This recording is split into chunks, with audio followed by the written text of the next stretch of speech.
News Radio KMAN weather.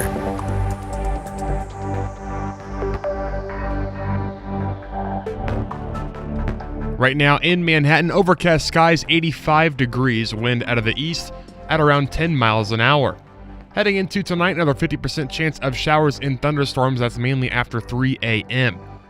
Then tomorrow, another 40% chance of rain, mainly in the afternoon, with a high of around 86. Tomorrow night, 20% chance of rain before 9 in the evening as well. Overnight low of 68. And then we should be set up for what should be a beautiful weekend of weather in Manhattan. On Saturday, mostly sunny with a high near 87. And then on Sunday as well, sunny and a high near 88. We got the game up next here on News Radio KMAN.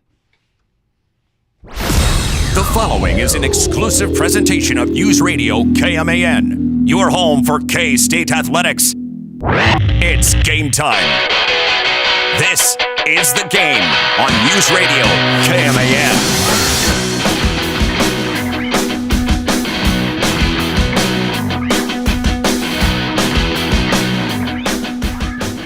Well, congratulations to the city of Wichita. Finding out today that for the next 2 seasons, they're going to be hosting for the NCAA tournament. Going to be hosting first round action.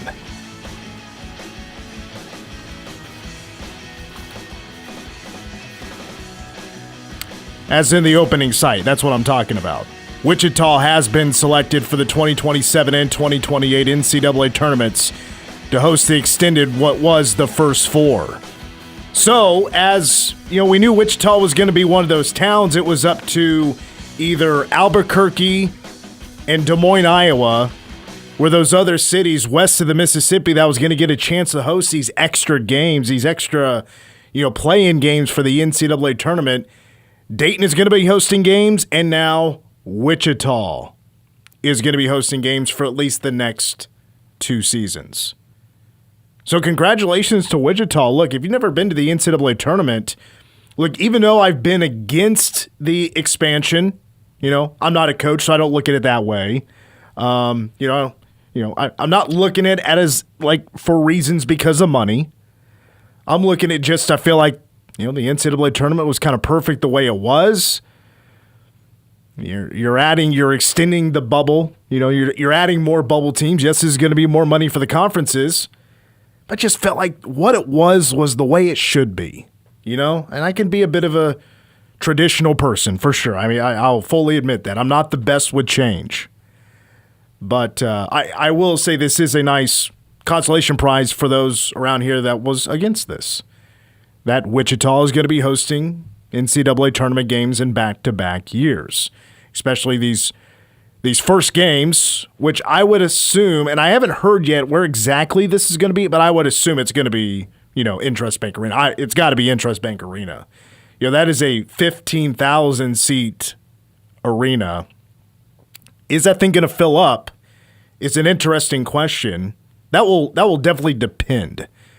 Wichita has been, it's a nice center of the United States landing spot for these teams that are going to basically leave the next day after Selection Sunday to get on the road, get to Wichita, and get ready to play some games, So, it would suck if you're, I don't know, let's say it is Des Moines, Iowa, or, it's Iowa City, Iowa, for example, and they would have to fly out to Albuquerque, New Mexico, a lot shorter of a flight, easier trip to get down, to Wichita. That's just an example of what that could be, but Wichita, congratulations to hosting the new first round of the NCAA tournament from the Intrust Bank Arena, which is, for those that don't know, it's about 5,000 more when it comes to capacity than Koch Arena, the home of Wichita State. Welcome to the game. Mitch Fortner and Cole Dutchendorf are having a little few technical difficulties behind the scenes, so he's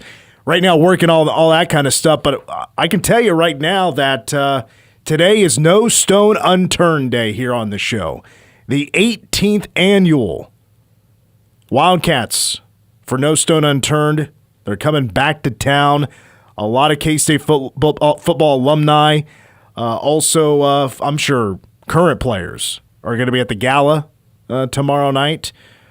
But, of course, raising money for No Stone Unturned. Have you been by the recently built building there here on the north end, not too far from the radio station here? As you're taking the curve either towards the lake or into town from the north side, that is a building that stands out. It is a wonderful organization. No Stone Unturned. Their annual fundraiser is taking place this weekend. A lot of golfing taking place as well. Tomorrow and Saturday. Here in studio, of course, founder Eric Wolford will be here in studio, former K-State lineman. Jordy Nelson in studio, plus Brad Seib, former K-State tight end, who was on the same teams as Eric Wolford. 93 Copper Bowl. Those guys are going to be in studio to talk. We'll talk football for sure. We'll also talk, of course, No Stone Unturned. Later this first hour, we'll hear from Avery Johnson and Joe Jackson.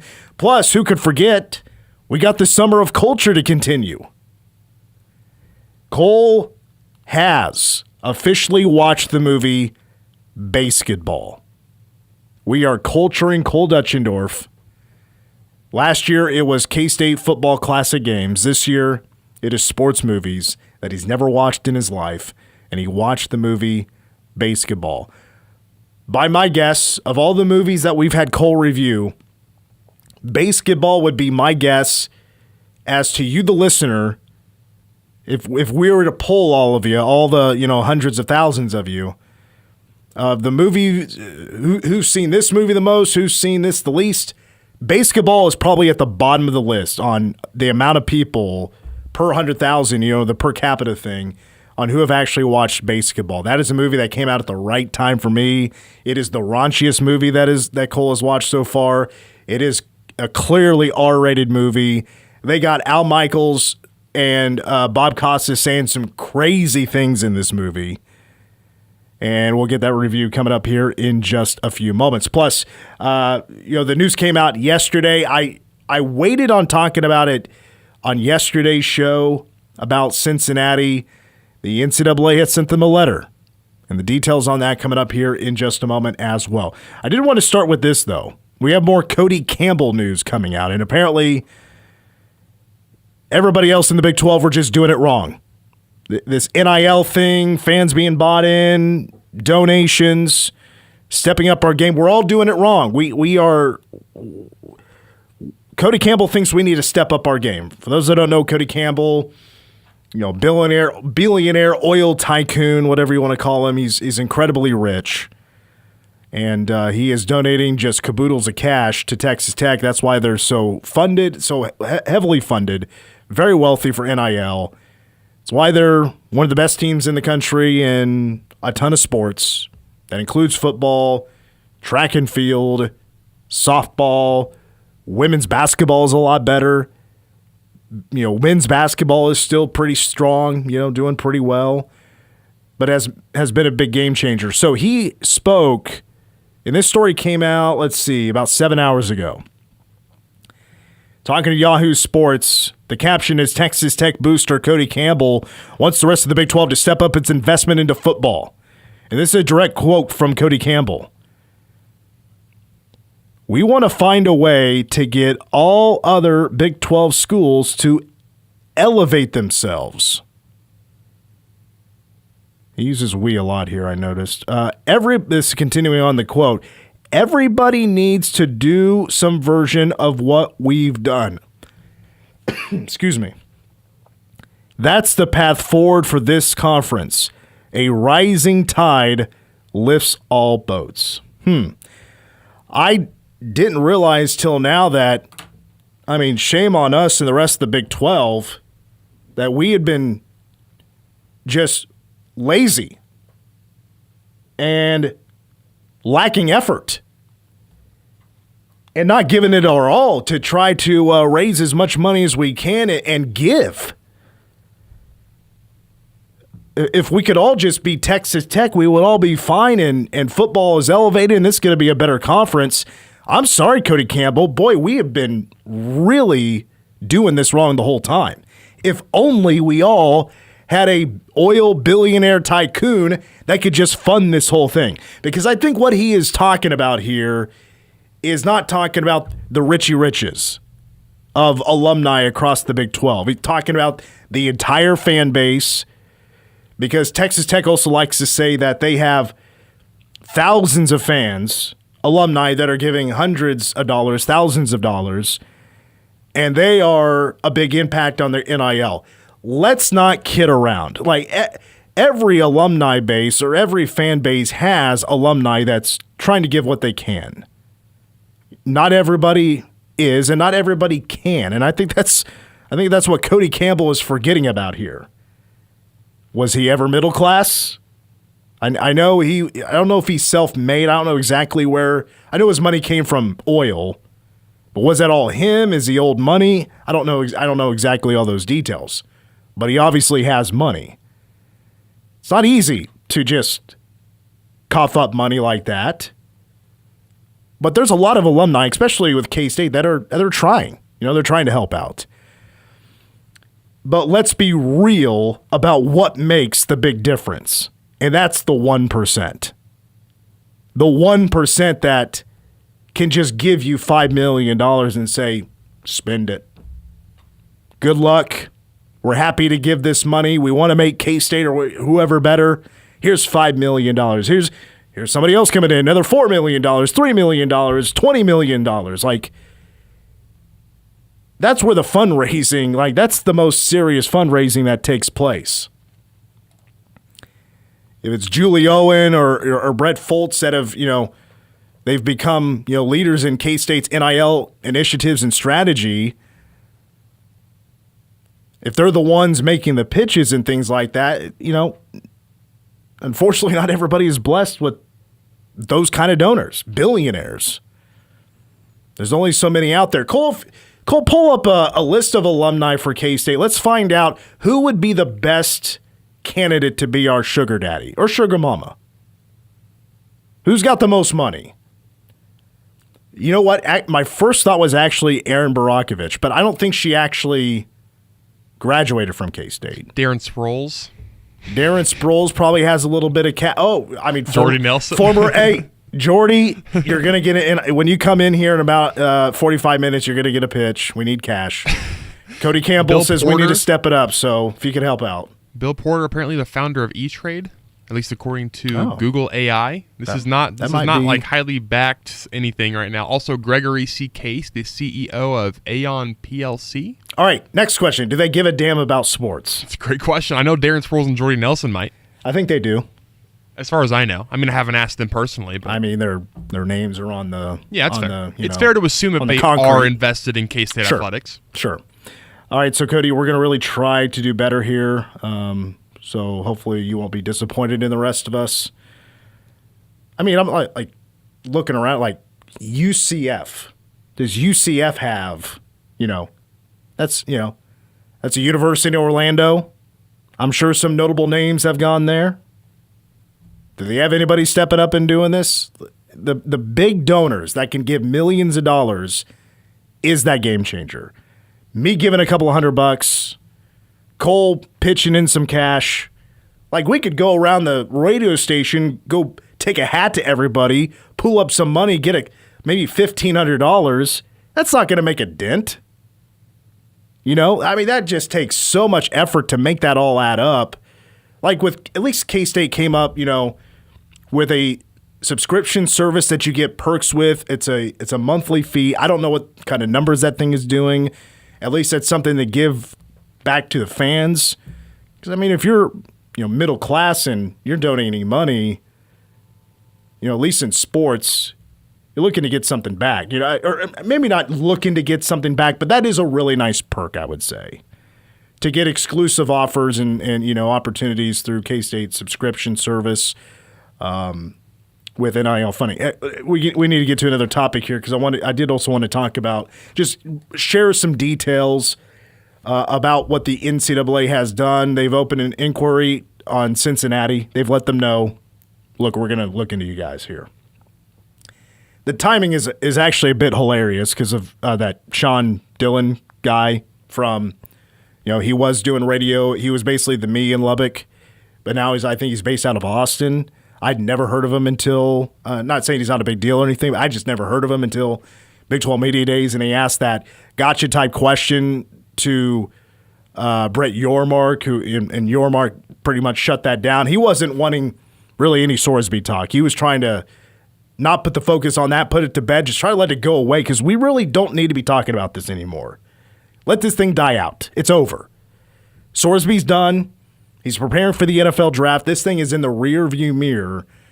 Texas Tech is still fighting this thing because they feel the Big 12 is coming after the Red Raiders. Not just Sorsby. It's the tortillas. It's playing on a Friday night. Like, they feel like they've had a really bad string of, bad luck is putting it lightly.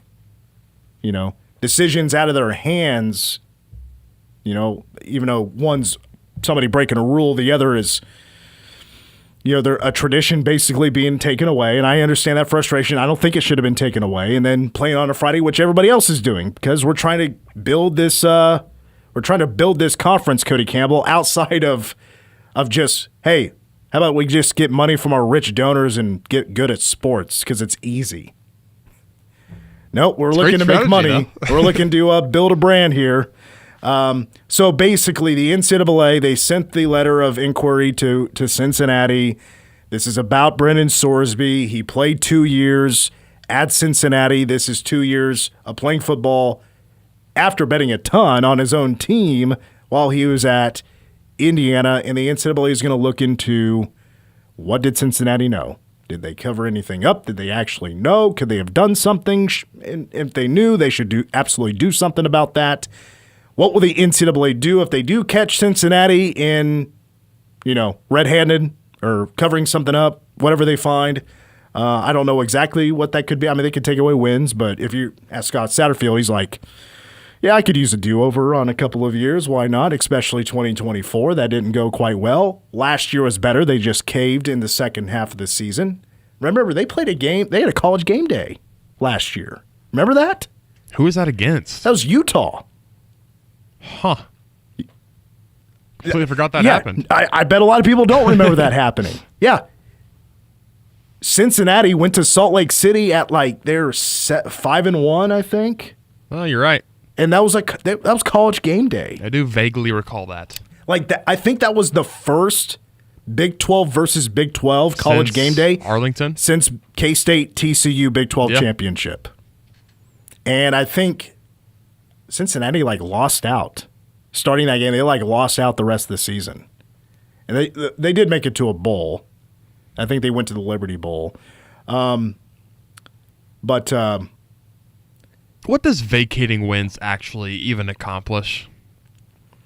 Well, it kind of depends on what those wins meant, I suppose. 6 wins from a 2025 season for Cincinnati, is that really what does that actually do to Cincinnati? Maybe not a whole lot when it comes to vacating wins. It depends, though, on what your program did during that time when these violations took place. There's a difference between, taking away 5 wins from 2024 versus taking away a national championship. Or they couldn't take away a national championship. Like 2013 Louisville or whatever, stuff like that. Take away a conference championship or, take away accolades, and then punishments for the future, things like that. If any sort of, I don't know if there's any bans. I don't know what the NCAA can do anymore. This kind of feels like this is actually something they can enforce because they are still in control of the universities under NCAA sanctioned things. But who knows if Cincinnati, if they get anything taken away or they get fined or whatever, if they also file a lawsuit. I think if it comes out of it that they were covering things up, I think the NCAA should just find the heck out of them. Just make their pockets hurt a little bit. I think that's probably a good enough solution. All right, we need to take a break. When we come back, it is the summer of culture making its return. Cole's review of basketball. He watched it for the first time. Where will that be in the pecking order of movies he's already reviewed? We'll look back at that list and get that review of basketball coming up next, The Game. K-State Credit Union, Conza United Way, and Manhattan Broadcasting are teaming up for the 19th annual Stuff the Bus. Help ensure that every USD 383 student starts the year with all their needed school supplies. It's as easy as coming to Walmart Manhattan on July 18th between 10 and 2 p.m. to help us stuff the bus with school supplies. Find a list of needed supplies at stuffthebusmhk.com. Items can also be dropped off at the 2 K-State Credit Union MHK branches. Help us stuff the bus July 18th, brought to you by K-State Credit Union, Conza United Way, and Manhattan Broadcasting. American Family Insurance.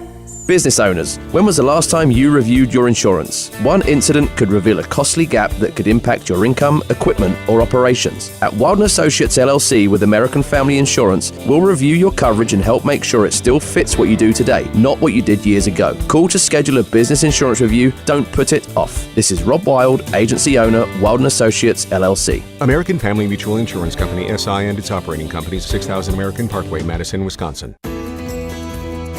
We the people isn't just the preamble to our Constitution. It's the sacred responsibility given to each of us to protect life, liberty, and the pursuit of happiness, which is why I am asking you to vote yes on August 4th to empower the people of Kansas to choose their Supreme Court justices. Hi, my name is Chris McGowan, and I'm an attorney from Hayes. I approve this message because I believe in putting power in the hands of the people, not lawyers. Paid for by the Big First Republican Party. Caregiving can be incredibly demanding, and it's easy to feel overwhelmed. Let Leonardville Nursing Home provide you and your loved one with Senior Day services, available Monday through Friday from 9 to 5 with prior arrangements. Run your errands, go to work or appointments while we provide compassionate care for your senior. Our trained, caring staff provides nutritious meals, social activities, and a safe, supporting environment. Contact Leonardville Nursing Home for Senior Day services, an invaluable solution for both caregivers and seniors. Westwood One Sports presents this World Soccer Update, sponsored by Henkel, official partner of U.S. Soccer. Moroccan goalkeeper Yassine Bono, the story of the first half of the quarterfinal against France. 3 saves, including on a penalty kick by Kylian Mbappe. Morocco and France are scoreless at halftime in Foxborough. That's the first time in his World Cup career that Mbappe has missed a penalty kick. Meanwhile, Morocco's first shot didn't come until the final seconds of the half. Winner of this one will take on the winner of tomorrow's Spain-Belgium match in the semifinals. Elsewhere, FIFA giving England's Jarrell Kwanzaa a 2-match ban for his red card against Mexico in the round of 16. So Kwanzaa will miss Saturday's quarterfinal against Norway, and he'd also miss the semifinals should England advance. Again, at halftime in Foxborough, France and Morocco are scoreless in the first quarterfinal. With this 2026 World Soccer Update, I'm Brad Heller, Westwood One Sports. Get ready to gear up for the final stretch. Henkel Summer of Soccer Sweepstakes is giving fans the chance to win U.S. Soccer store gift cards to stock up on everything you need to support the home team. Last chance to win, enter now. No purchase necessary. Starts June 16th and ends July 31st, 2026. Must be 18 and a resident of the contiguous United States. Sponsored by Henkel. Henkel, proud partner of U.S. Soccer. And Doug.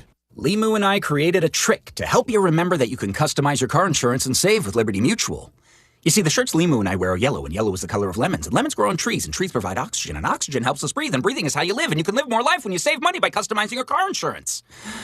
I agree, Limu. It's really quite simple. Only pay for what you need at libertymutual.com. Liberty, liberty, liberty, liberty.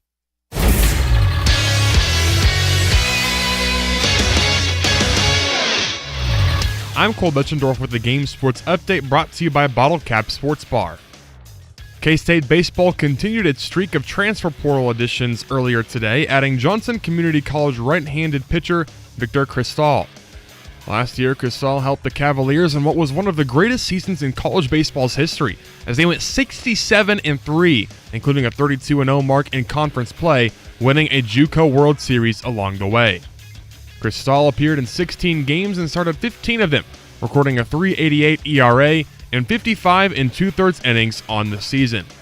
Coming out of high school, a Bishop Miege alum, he was regarded as the best right-handed pitcher and third best prospect overall in Kansas by perfect game in the class of 2024. And the Royals finished up a 3-game series with the New York Mets earlier this afternoon, dropping the finale and the series. Today, Michael Wacha got tagged with 6 earned runs in his 4 2/3 innings pitched. The Royals offense couldn't do enough to pick their starting pitcher up, with 2 of their 3 runs coming on solo home runs from Lane Thomas and Bobby Witt Jr. Jack Caglione drove in the other run for the Royals on an RBI double. The Mets would win 7-3. The Royals have one more series before the All-Star break, facing the Orioles in a 3-game series.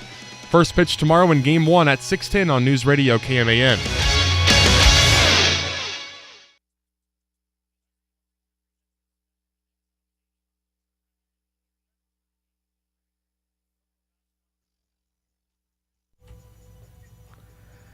Little mashup here. This is one of the songs. I don't know if you can call it a song, but one of the lines from Basketball is the dude who gets up and he's saying, "I'm too sexy for my shirt." And then it turned into a Drake, Future, and Young Thug song in 2023, 4, something like that. Okay. So that's the reference. That's what I was going for with that bad music. You think Cody Campbell would get that reference? Probably not. He's too rich to know that reference.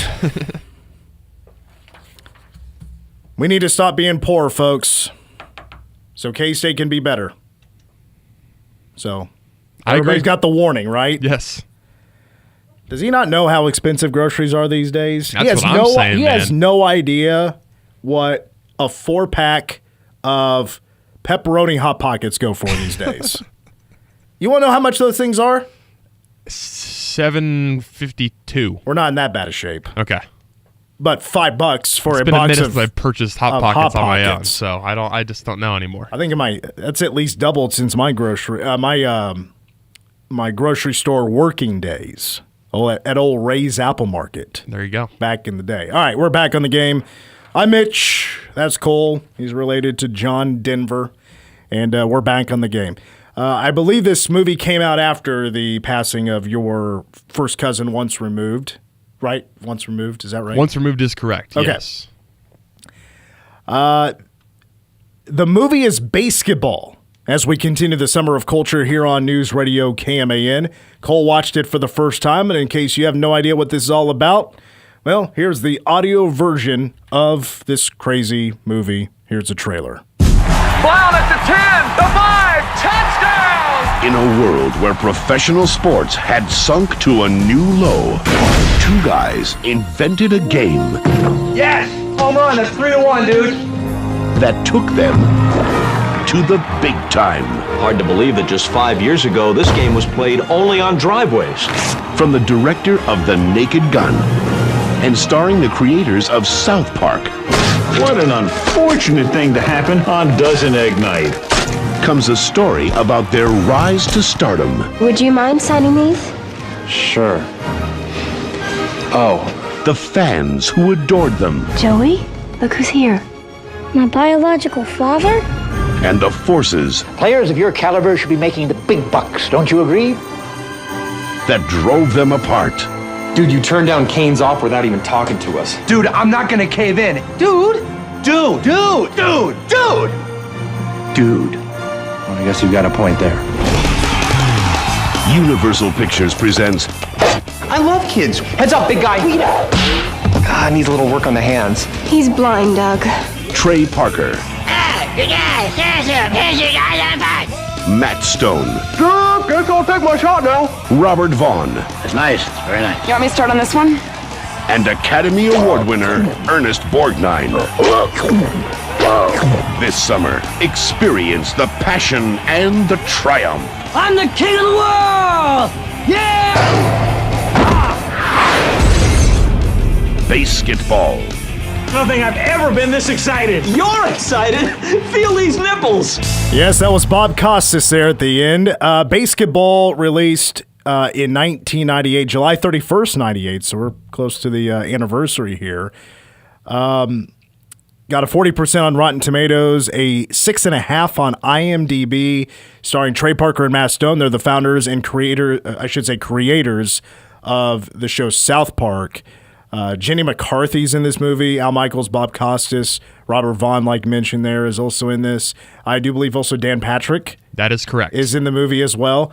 Okay, so Cole, this is your 8th movie that you are reviewing. Remember the Titans is your number 1 at a 9.4. The worst movie you've watched, Ladybugs, at a 3.7. We'll see where this falls. Let's get a quick recap of, explain a little bit better what this movie is about. Before we start, just objectively hilarious that we went Remember the Titans into basketball. Just hilarious. That just shows kind of the range that we have for Summer of Culture this summer. So to sum up the movie real quick, basically just reading the synopsis on Google. Joe Cooper and Doug Reamer are challenged to a game of pickup against a couple of jocks. They're at like a high school reunion or something of that nature.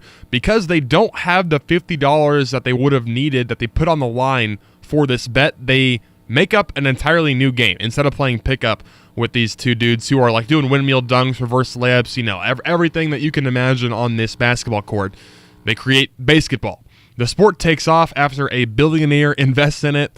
After said billionaire dies, by the way, by choking on a hot dog at one of the basketball games, Joe inherits the league, and a rival owner wants to change some things up and go back to the regular format of how sports work. Because this league being invested in was because sports in this universe were like, no one cared about them anymore, basically. So this was a sports league where the teams didn't move, the players were unable to leave the teams that they were on, and things of that nature. It's a comedic. The way I explain it, it's a comedic exaggeration of what sports are kind of really like. Honestly, yeah, I think that's a fair way to put it. It's a parody with a made up sport, but like the dozen eggs night, like crazy promotions to get people in there. The crowds are crazy, but phenomenal atmospheres is what they could pull out. All right, anyway, let's continue on with the questions. All right, so first thing here.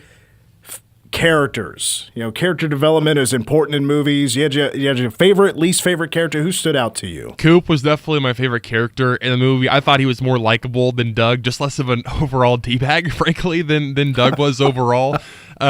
Still definitely in that same category, but just slightly less. You did see some character growth from both of them, though, because they're able to, at the end of the movie, reconcile the differences that come up in the middle of the movie, and they realize like what are the things that maybe they should be doing basketball a little bit more for. Least favorite, the villain, is Robert Vaughn, so I guess kind of him. He's the rival owner who wants to make it more like traditional sports, wants to increase profits. Also, I just didn't like Squeak. I just thought Squeak was really annoying, honestly. It was like the third sidekick guy. I just didn't like him. That, Trey Parker, Matt Stone characters, they treated him like crap. Right. But he was one of the guys. He was on the team. He was just kind of there. Like, and whenever he was actually saying something, I just got annoyed. I was kind of with Coop and Doug whenever they were, talking down on him. I was like, yeah, do that some more. Well, he was like, there was a line in there. He's like, God, if you guys just rag on me 9 or 10 more times, I swear I'm gonna more times. I'm gonna get out of here. I'm gonna leave. I'm done. That was a good line. Okay. Do you have any favorite quotes? I definitely have. It's not gonna be the exact quote, but I definitely have a favorite one. There are a ton of lines in this movie. The ones that I like were probably some of the dumbest ones in here. It was when.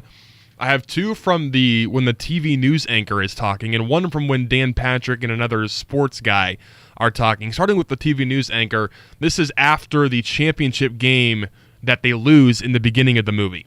Felons fans, which was the team that their team lost to, Felons fans rejoiced in their team's Denslow Cup victory with a huge celebration in downtown Dallas. Final tally, 14 injured, 3 dead.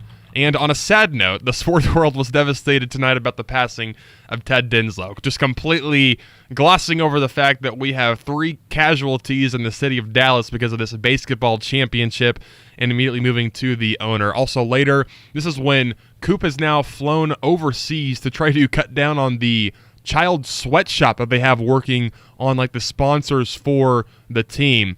And so he's missing, basically. And so they show a photograph of Joe Cooper taken just days before his disappearance. It's just a normal picture of Trey Parker. And then they say, here's a computer-enhanced simulation of what he might look like today. This is no more than 2 weeks after he has gone overseas, and it's literally a picture of Mr. T. So I thought that one was, again, just stupid, but really funny.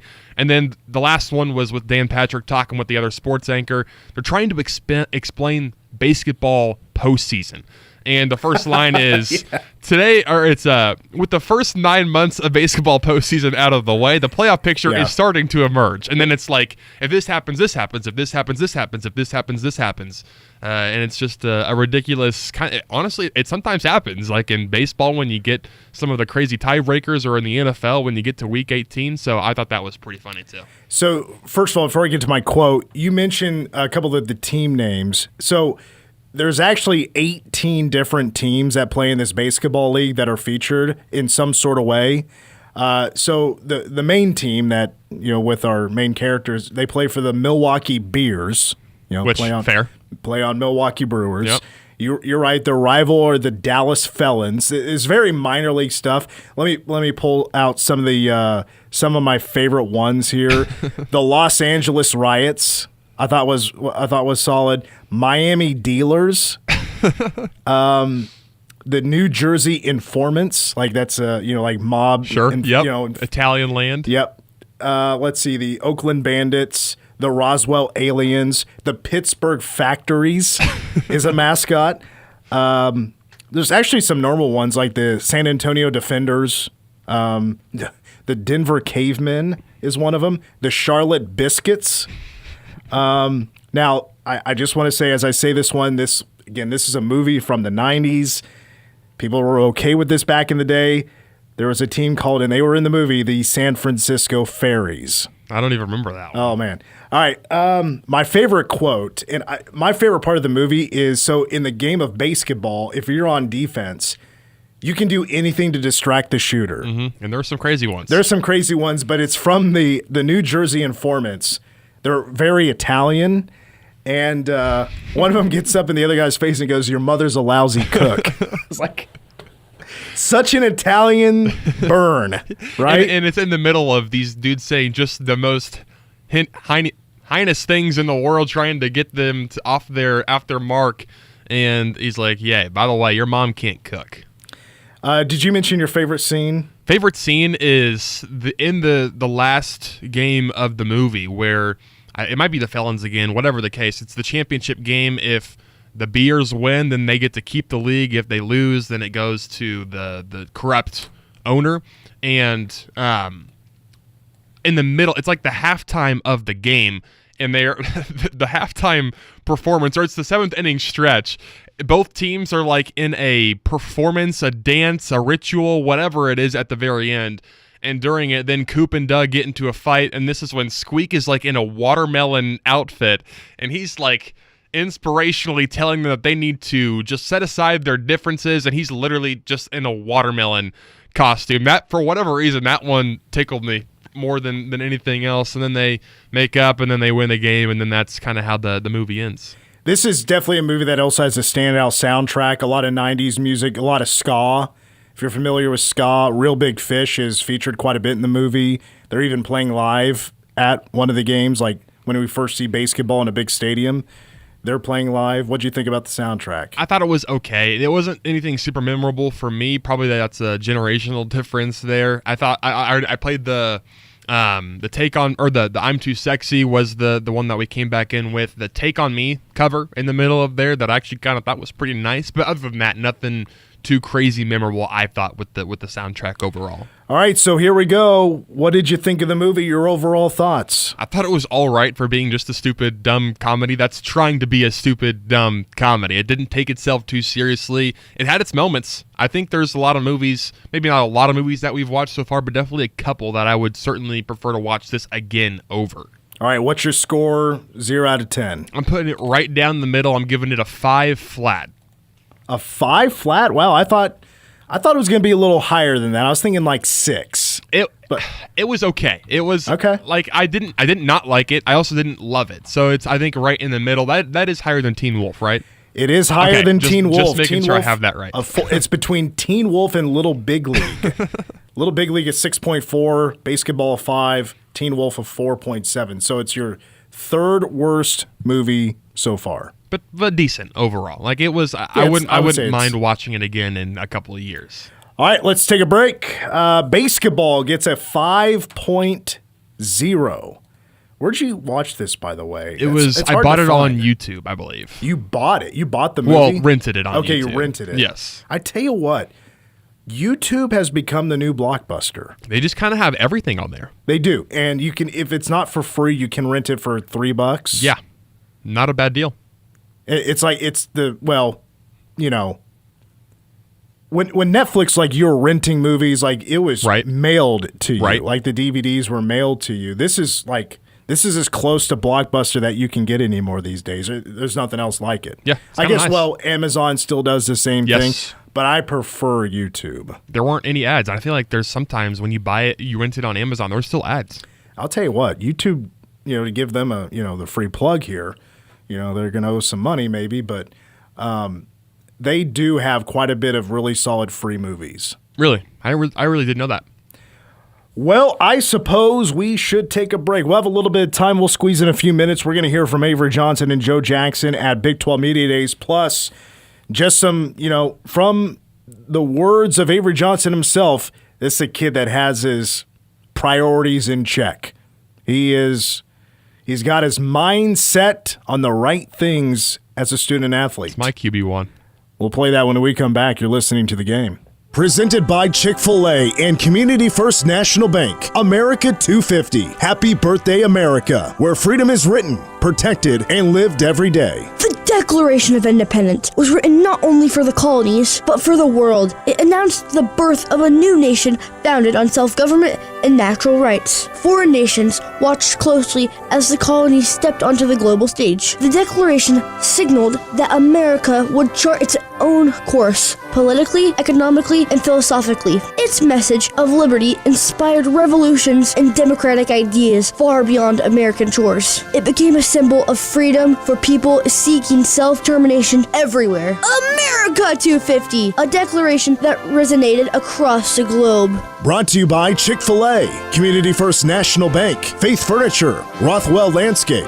Visit Manhattan, the Museum of Art and Light, and Manhattan Broadcasting.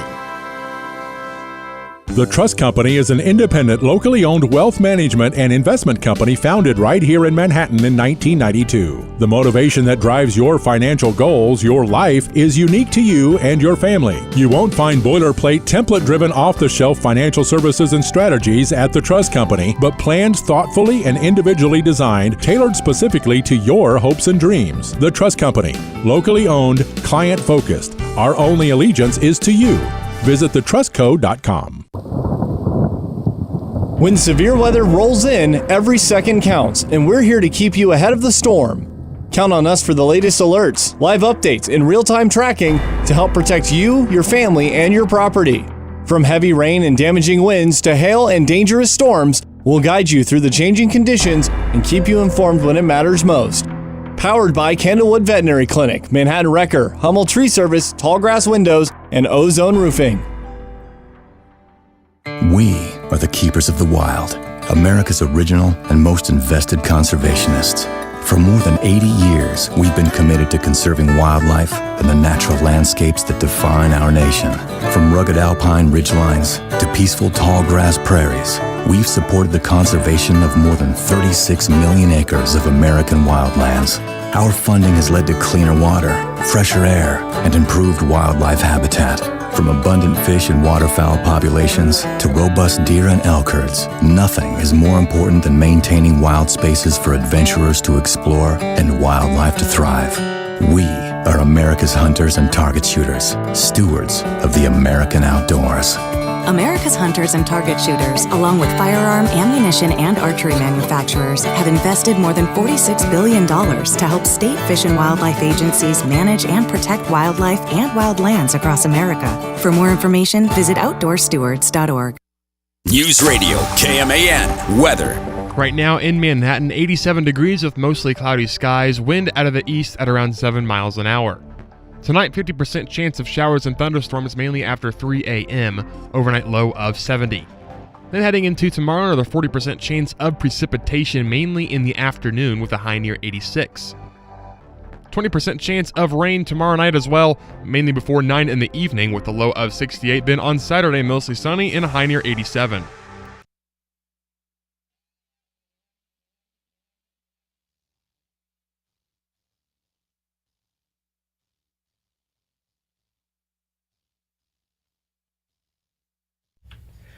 All right, so you know how this, what was it, like a month ago? We find out Brendan Sorsby, quarterback, going to play at Texas Tech, had just been a degenerate gambler, a gambling addict, and was on a team that he was betting on at Indiana, was betting a ton at Cincinnati, was betting while he was at Texas Tech through a proxy.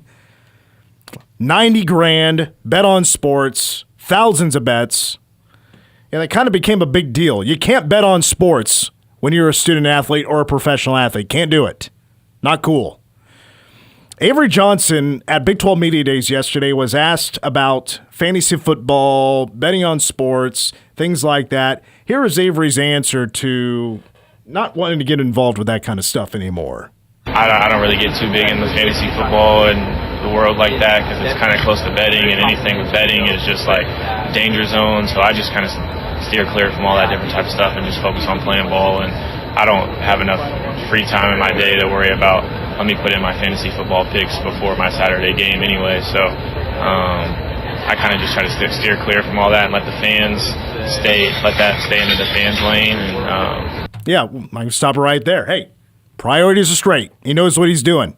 No fantasy football, no betting. Hey, I'm a quarterback, playing football. That's what I'm going to focus on.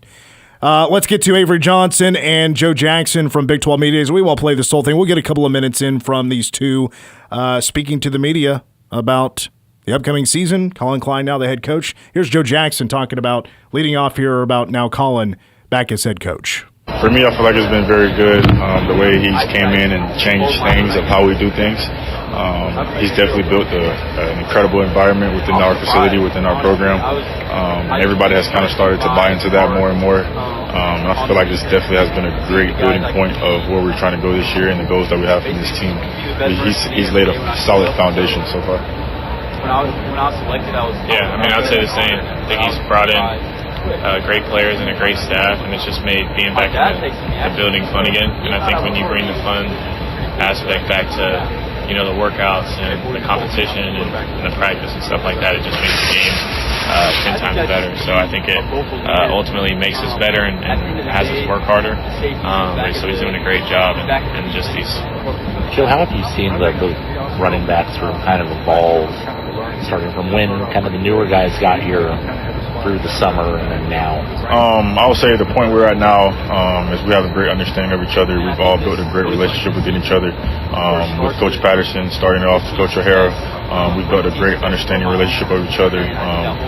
We've been able to build a relationship to where whoever in the room, it don't matter if it's me being the veteran guy or it's Tanner West, the guy that just got here, somebody can say something and everybody's going to listen. So that's the thing that really incites me a lot, that everybody really cares, everybody really buys in, and it's only going to make the team stronger because once you got a running back room with the amount of depth that we have, it can be pretty dangerous for a defensive opposing team. Avery, Coach Klein obviously played at Kansas State at a very high level. What are you hoping to obtain from him? Obviously, I know you have a previous relationship with him before you came here at Kansas State, but what do you hope to gain here in immediate success with him under year one? I think just knowledge, being able to pick his brain. I think he's a football mastermind and really knows a lot about the game, and has been doing it at a long time as a player and a coach at the highest level. So just being able to pick his brain and learn as much from him as I can, and kind of see how he processes things, I think will help me play faster and a lot less thinking. And when you don't have to think a lot at my position, you play a lot better. There's something about having a quarterback head coach. Have you noticed that you have a former quarterback as your head coach? Yeah, I still see him as that offensive-minded guy that he was when he was at Texas A&M, before he left for Texas A&M. I still think he cheers for the bad guys sometimes a little bit in practice because he has to, but at heart he is an offensive guy. So I definitely think it's beneficial to me to have a quarterback or somebody that plays the position coaching me because they understand it a little bit better. I know you guys both have a great relationship with Dylan Edwards and got to know him either in the running back room or in your childhood, right? But he goes and makes a decision to go to the rival across the state. What are our thoughts on that? I wish him the best. Yeah, I wish him the best. Do you feel like you guys can kind of have more of an underdog role Coach Klein has kind of talked about it a little bit, and I don't know if underdog is the right word. I know that's kind of the word that gets thrown around because anytime we step on the field, we expect to win.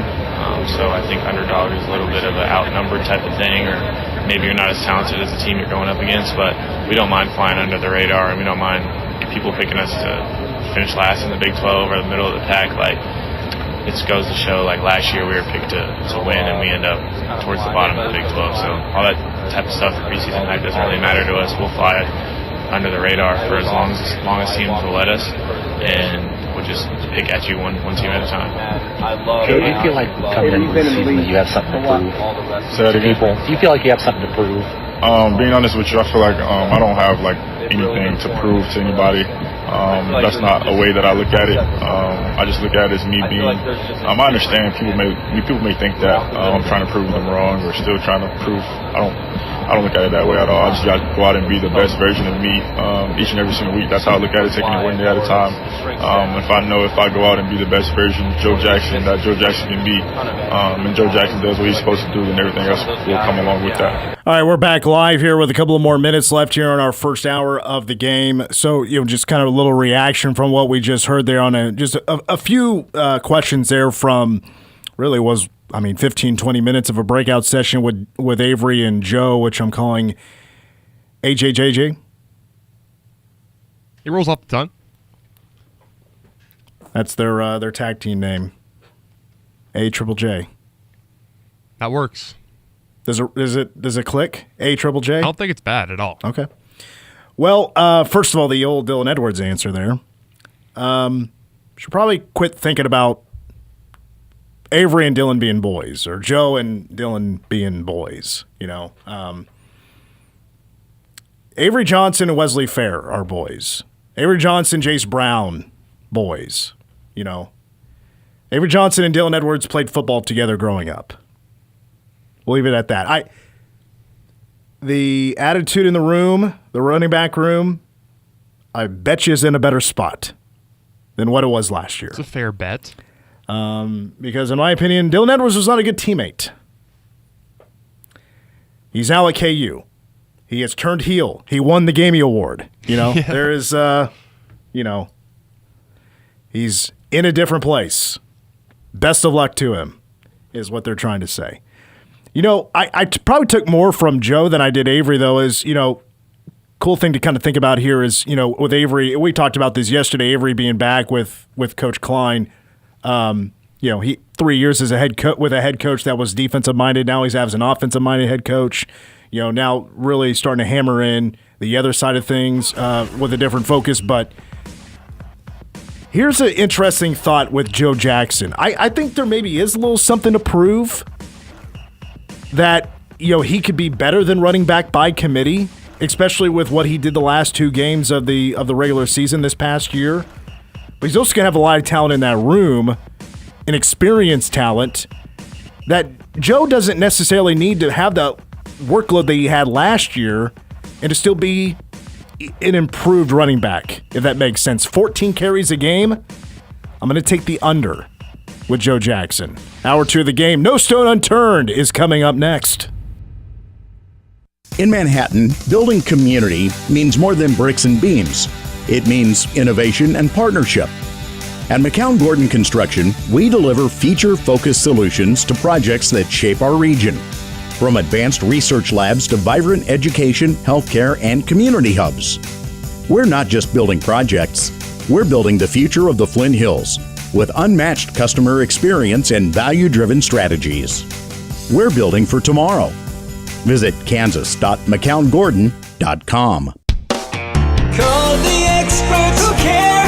M&S Plumbing, Heating, and Air. Summer is just around the corner, and with everything else going on, the last thing you want to deal with is your AC going down. It's time to call and schedule service checks. M&S Plumbing, Heating, and Air will make sure your AC is ready to keep you comfortable all summer long. For general maintenance, repair, and new central air units, call M&S Plumbing, Heating, and Air to keep you cool this summer. Call the experts who care. M&S Plumbing, Heating, and Air.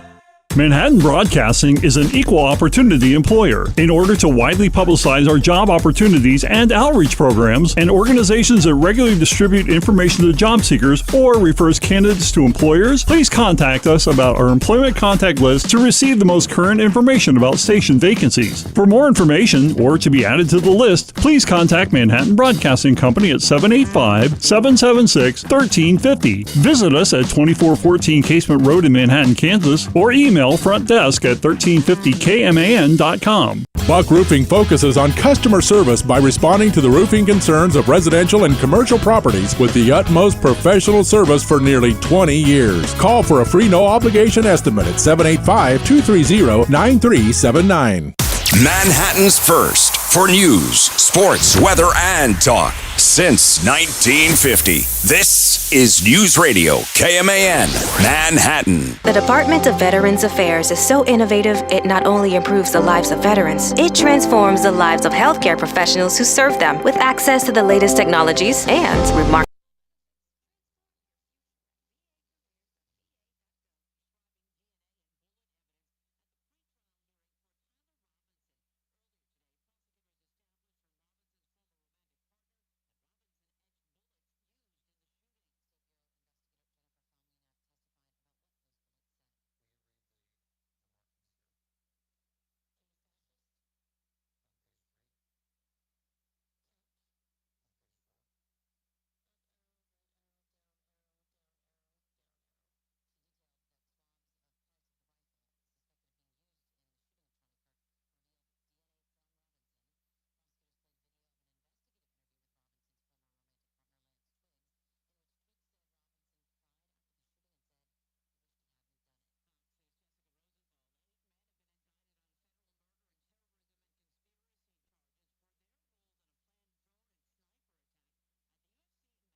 News Radio KMAN weather. Right now in Manhattan, partly cloudy skies, 87 degrees, and wind at around 6 miles an hour. 50% chance of rain tonight, mainly after 3 in the morning, with a low of 70. Then tomorrow, that rain chance will continue into the afternoon. Cloudy skies with a high near 86, 40% chance of rain. Also thunderstorms possible. That'll continue until 9 p.m. tomorrow evening. Overnight low of 68. Then on Saturday, mostly cloudy with a high of 87. And Sunday, sunny and a high near 88. K-Man Daily Weather is presented by Fox Business Systems. How much does downtime cost you and your business? Don't let another second go by. Call Fox Business Systems at 776-1452.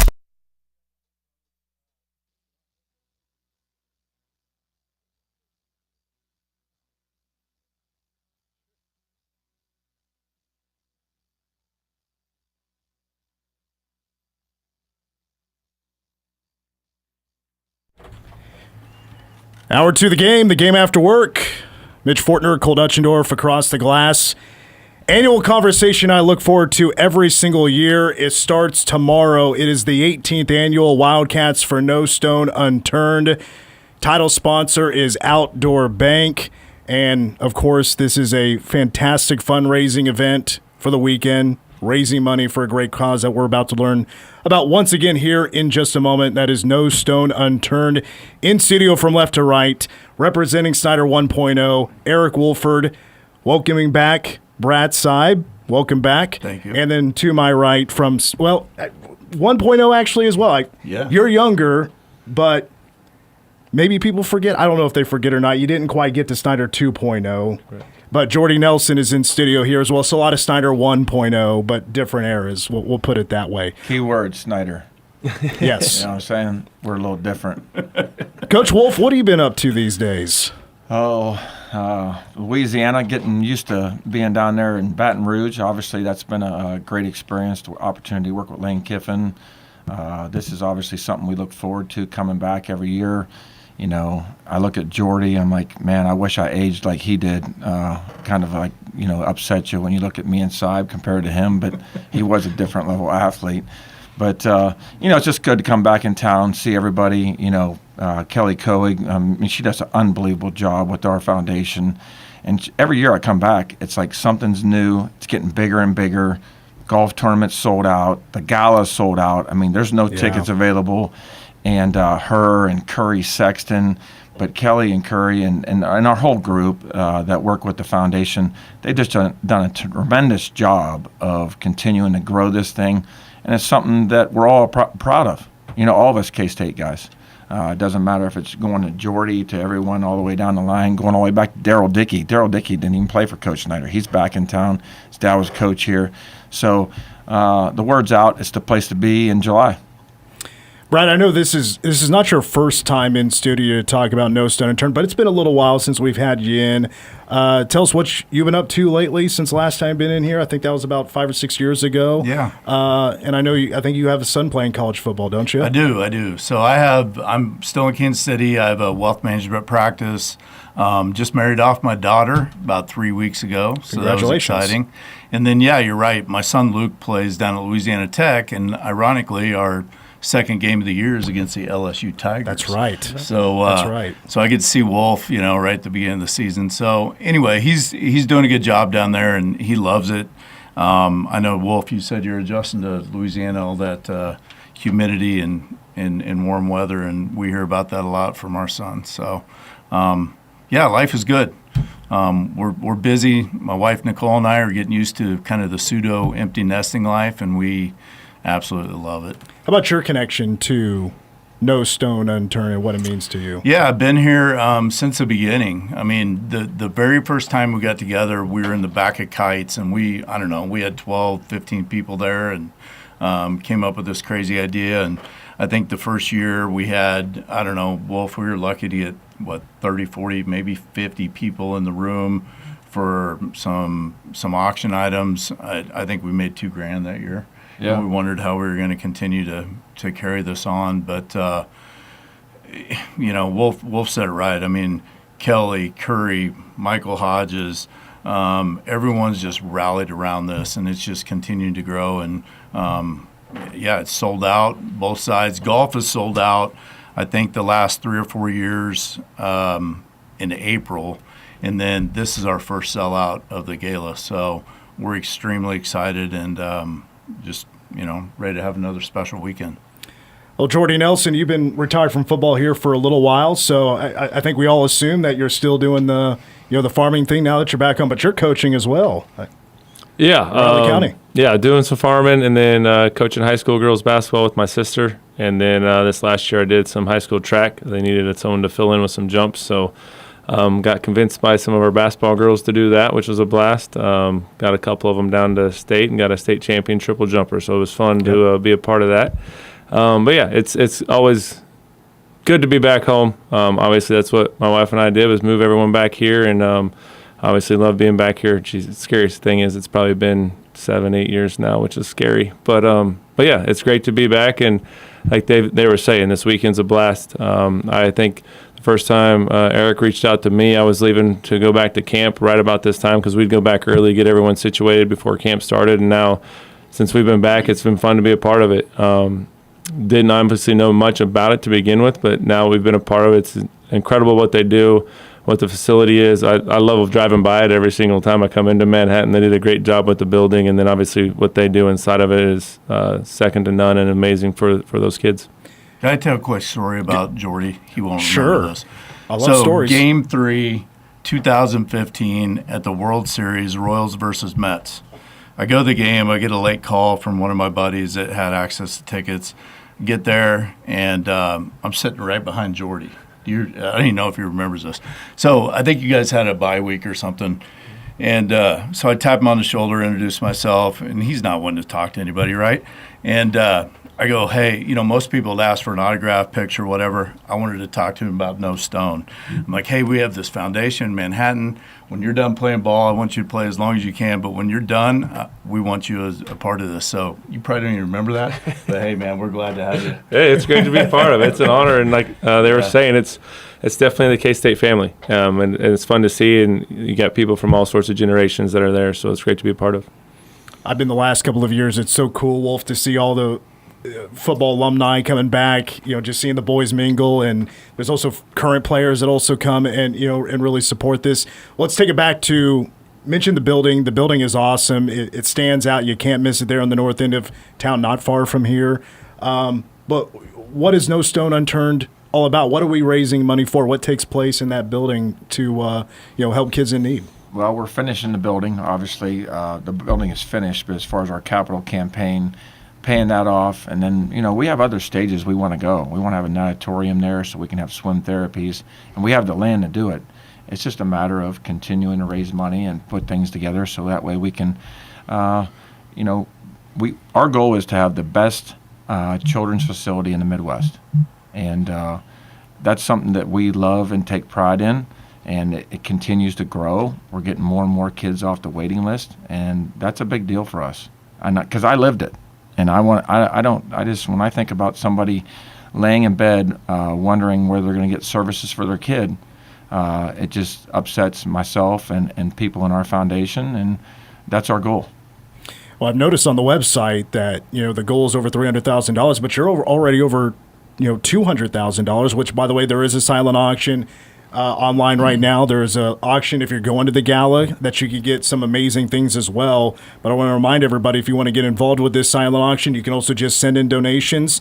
That is bid.nsuf.org. No Stone Unturned Foundation. bid.nsuf.org to be a part of No Stone Unturned, and of course the 18th annual Wildcats for No Stone Unturned. Yeah, and you don't have to have a ticket to the gala to bid online. So we encourage those of you that weren't able to get a ticket to check out those auction items and bid away. I couldn't help but notice one thing you can win at the the 18th annual event here is, Wolf, you mentioned now you're with the LSU Tigers. You're working for Lane Kiffin.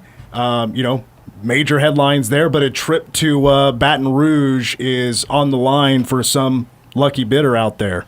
Yeah, it's a pretty good trip. Obviously, Death Valley, 102,000+ people, and I think we all know the reputation of the Cajuns down south. They like to have a good time. More than likely to be a night game. Got some unbelievable home games. The opportunity to stay at our house with us. We've got a big-time restaurant in town. They're going to take care of you for dinner on Friday night, limo service. It'll be a big-time event. We got some big hitters coming in, so we can't take anybody lightly. Everybody's coming for us. Did you ever think you would spend so much time in the SEC? This isn't your only stop in the 10 years. Yeah. Decent amount of Kentucky. Yep. Couple of years South at Alabama, Carolina. right? South Carolina. Yeah. I'm the longest tenured offensive line coach. You usually don't last too long in that league. You know what I mean? It's the closest thing to where Jordy was playing. It's hard to be a line coach in that league because of the freaks. Did you have coaching overlap with Lane Kiffin? No, it's a pretty crazy story. I got a call on December 2nd. Coach Seib called me on his normal block number. I'm like, what's Coach calling me for? I was like, hey, Coach, what's going on? He said, I just got the phone with Lane. He goes, I think he's thinking about hiring you. I said, well, I don't know him. He goes, well, I didn't know you either when I hired you. But he needs a line coach, and I told him you'd be perfect for that place. So I got a call an hour and a half later. I was on a plane. I thought I was going down there for 24 or 48 hours. I didn't go home till Christmas Eve. I had to go buy clothes, have my wife send contacts. I mean, it was the craziest story ever. It was like I was a hostage. When you were working for Coach Saban, would you ever have pictured him doing something like College Game Day? I really wanted him to be the commissioner of a new football league because he would always talk about it. But you know what? College Game Day, what you see is what you get. And Nick Saban's special, just like Coach Snyder. Those guys are very similar, very, very similar. Organized, structure, work ethic. And I've been blessed to be around some great coaches, and those are two of the finest men I've been around. Brad, were you ever a coach? I was not. Okay. No. I think at the end of my career here, I remember in my exit interview with Coach Snyder, he indicated that, I could be a guy that he could see going into coaching. And I got to be honest with you, at the end of football here, I was a bit burnt out on it. Okay. And I just kind of wanted to go find my own way. And there was times in my life where I look back and I was like, man, I should have went into coaching. Because when you look at these guys, I watch all these guys on TV on Saturdays, Sundays, and that's sexy, right? I mean, that's cool. But I also know the work that you put in when it's not so sexy, and you got to work your tail off to make yourself look good on game day. Jordy, you ever heard a story about the drive at Oklahoma State, the catch in the end zone 9 yards deep against Oklahoma State? Boy, I don't know if I have. It's one of the classic drive. You got to read your history books. I try. Trust me. I become a super fan at these events. Anytime, because I grew up watching K-State football and being in the South End Zone, and anytime the guys before me show up, I go back into fan mode in a heartbeat and remember and flashbacks. And I think it was during COVID they started playing all the old games on K-State website because there's nothing else to post. So I was sitting there watching the old Cotton Bowls and Holiday Bowls and K-State versus Texas, and you remember how good the game was, and you watch. I was like, boy, that wasn't that great, but we ended up winning. That's all you remember and everything. But I enjoy it all, but I might need a refresher on that drive. Well, let me ask you this then, Brad. What was your second most important catch? If we could stick with 93. There was a couple that year. I had the catch, and I got to be honest with you, that catch against Oklahoma State, although it was in the final seconds and it was to win the game, the work was done by guys like, Chad May and Mitch Running and Kevin Lockett and Andre Coleman, and I just got to put the capper on it, right? 9-yard touchdown catch, or actually, what was it? 2-yard touchdown catch, 9 yards deep in the end zone. But then I had a big one against Colorado that year too. Yeah. Colorado was ranked 7th in the country, came to our place. We hadn't lost at home, and we ended up tying them. That's the only tie on Coach Snyder's record is the game against Colorado, and I caught a touchdown in that game too. Exact same play. Well, important because that next week K-State is ranked for the first time, and maybe I don't know when the last time was. Yeah, that was a big catch for me. And then I don't know. I was going to bring up Nebraska. Nebraska, I had a good game against Nebraska at Nebraska. I think that was the most catches I've had in a game. Boy, you're going back a ways, so I've slept a few times since then. But that was a big game. And then my first touchdown catch in my career was kind of unique as well because it was in Tokyo, Japan, against Nebraska, my junior year. So that was quite the trip. Wolf and I have a few stories about that trip, but it was just a unique trip because we traveled over there with Nebraska on the same jumbo and hung out together and went out together and everything. So that was a great experience. The famous story of Snyder doing research, knowing what side of the plane the sun was going to be on, so you guys didn't have to sit on that side. Hey, we're here. He left no stone unturned, right? That's right. Jordy, I'm going to ask you about a catch, and then we'll take a break. So you got a lot of famous ones. One flies under the radar, though, and I want to see where this ranks for you, because to me, this was a very special game. It was the 2005 Missouri game. So this is Snyder's. Oh, okay. Yeah. This is Snyder's last game, and not going to get to a bowl game, but the place was packed. I remember it being tense, nervous because everybody wants to see Snyder go out with a win. And leading up, there wasn't a whole lot of wins, unfortunately. But you did have the go-ahead touchdown, and then I don't know how long it was after that. Brandon Archer, houses one for the pick six. I was at that game. Well, I wanted to ask for you, does that catch for you personally rank up there as one of your favorites? No, probably mine is the one, unfortunately lost the game, but was against Talib at home. I think a lot of people bring up the go route on along the student side, student section. There were some conversations leading into that game. They were asking him, and he didn't remember or know anything about me at the time. So it was good to get that one. Unfortunately, the win's better than the loss, but I think that one helped me out in my future. I remember flying home from the combine.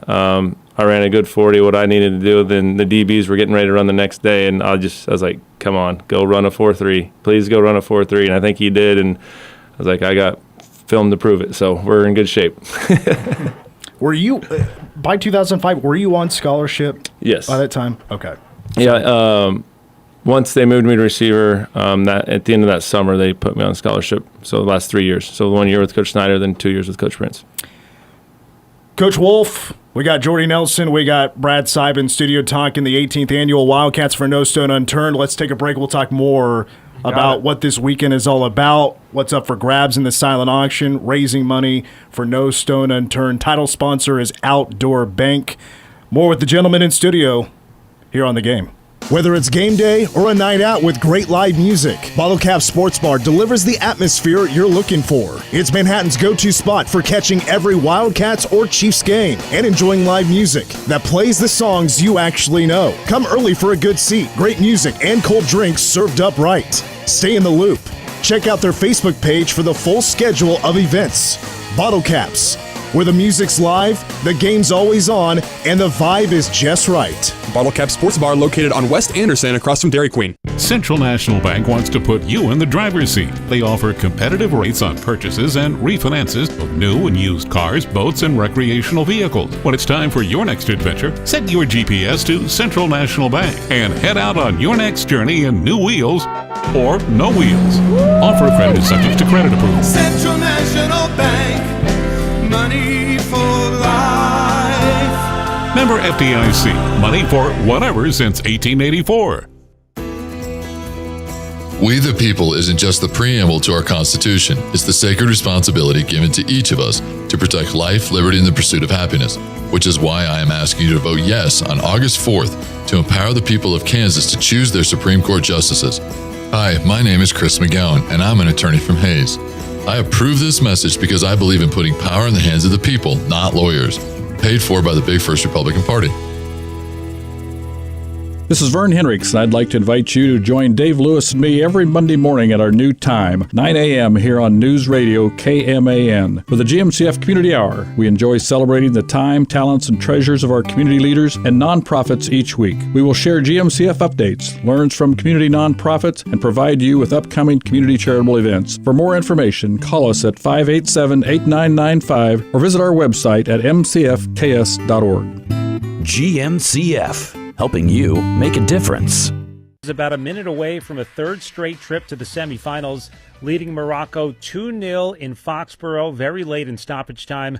Kylian Mbappe continues to be unstoppable. After missing a first-half PK, he broke the scoreless tie with a goal in the 60th minute and then assisted on Ousmane Dembele's goal 6 minutes later. Mbappe's 8 goals tie him with Lionel Messi in the Golden Boot race, 20 goals in 20 career matches, and that's one behind Messi for the most all-time. France outshooting Morocco in this one 21-4, so they'll be on their way to the semifinals on Tuesday in Dallas. They'll take on Spain or Belgium. That match will be tomorrow in L.A. Again, seconds left in Foxborough, France 2, Morocco 0 in the quarterfinals. With this 2026 World Soccer Update, I'm Brad Heller, Westwood One Sports. Liberty Mutual customizes your car and home insurance. And now we're customizing this rush hour ad to keep you calm, which could help your driving. And science says therapy is great for a healthy mindset. So enjoy this 14-second session on us. I think you've done everything right and absolutely nothing wrong. In fact, anything that hasn't gone your way could probably be blamed on your father not being emotionally available because his father wasn't emotionally available, and so on. And now that you're calm and healing, you're probably driving better too. Liberty, liberty, liberty, liberty. Do you have an invention idea but don't know what to do next? Call InventHelp today. We have representatives nationwide who will explain the InventHelp process step by step. Over 10,000 patents have been secured through InventHelp's patent referral services. The InventHelp data bank includes thousands of companies who have agreed to review new ideas. We've been helping inventors since 1984. Let's help you next. Get started today. Call 1-800-217-4380. That's 1-800-217-4380. Again, 1-800-217-4380.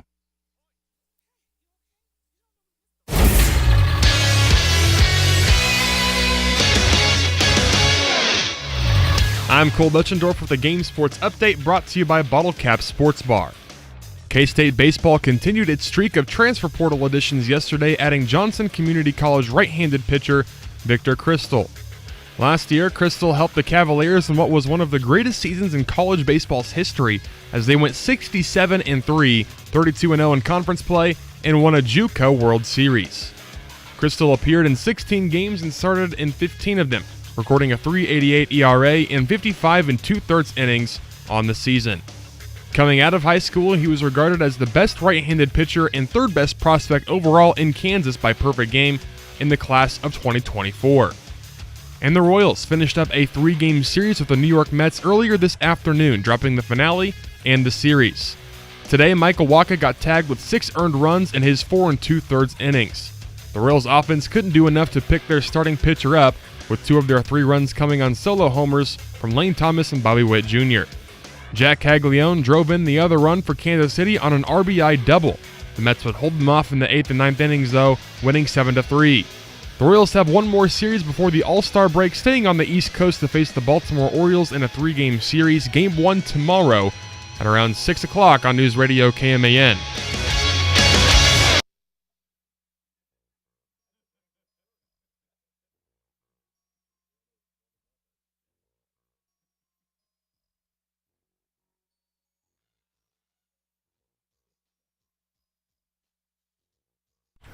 Do you remember that Royals game? We're back on the game. No Stone Unturned in studio. Eric Wolford, Jordy Nelson, Brad Seib here in studio. We're talking 18th annual Wildcats for No Stone Unturned. A bunch of cats going to be back in town raising money for No Stone Unturned. Title sponsor is Outdoor Bank. We'll talk certainly more about that event here in just a second. I want to send a question here around the room, and I want to get reaction to obviously the big offseason news here in Manhattan. Chris Kleiman, he steps down, he retires, and 2 days later, it's official. Colin Klein, Heisman Trophy finalist, is now going to be the guy at 36 years old, the head coach. I'd love to hear what you guys have to say about all that's taking place and him being back home. Well, first of all, we're excited as heck for him. What an outstanding young man, great person, great coach, great family man. And I was telling a story the other day. Actually, when we played you guys at K-State down in the Sugar Bowl, before that game, Coach Saban came and talked to me and he said, I think Bill O'Brien's going to leave after this year. And the more I watch this K-State football team, he goes, do you know Colin Klein? I was like, heck yeah, I know him. He's on our board. And he said, well, he's a guy that I think I want to bring in. And this is when he was still obviously here at Kansas State. But tremendous coach, tremendous person, couldn't happen to a better guy, and I know all of us former K-State guys are just excited as heck about his opportunity, and this guy's going to do it right. I mean, he's a tough son of a gun. He works hard, smart, intelligent, surrounds himself with a great staff, and I think the future is obviously bright here in Manhattan, and we're excited as hell to support him. Yeah, I totally agree with what Eric just said. Colin epitomizes what K-State is all about. Underrated, overachiever, tough as heck. I've gotten the opportunity to visit with Colin several times since he's taken the job.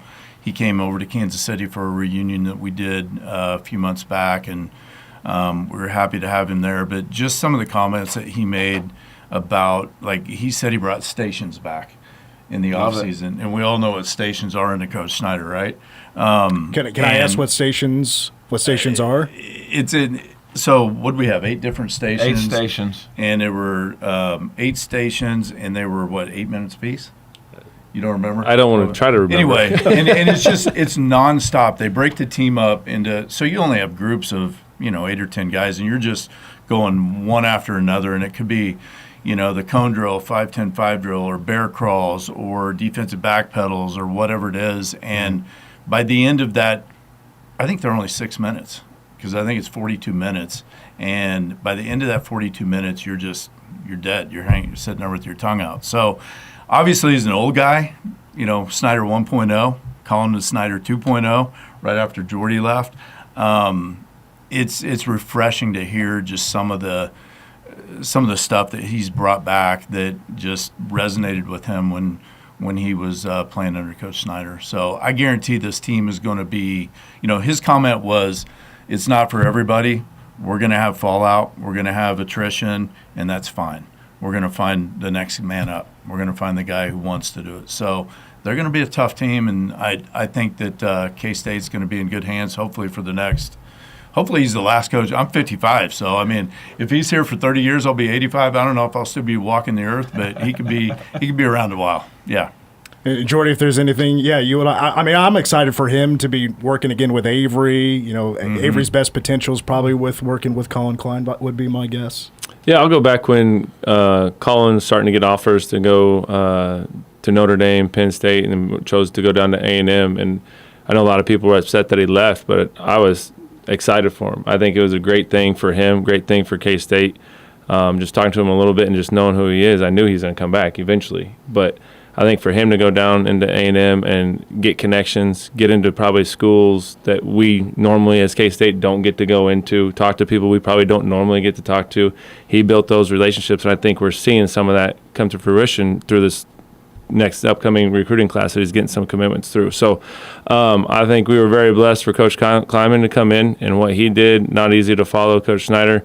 I think similar to what Alabama's dealing with Coach Saban, to kind of carry that legacy on, and what all Coach Kleiman had to deal with of COVID and new coaching staff and everything in and out, the NIL, all that stuff that was non-football things, to win a Big 12 championship in that and be steadily competitive is amazing job by him. And then to turn it over to Colin is obviously was the no-brainer. I think a lot of people would have got ran out of town if that one didn't happen. So, but yeah, like he said, the new old school, and I remember one thing he said, because I agree 100%, the kids are the same. They want to be challenged.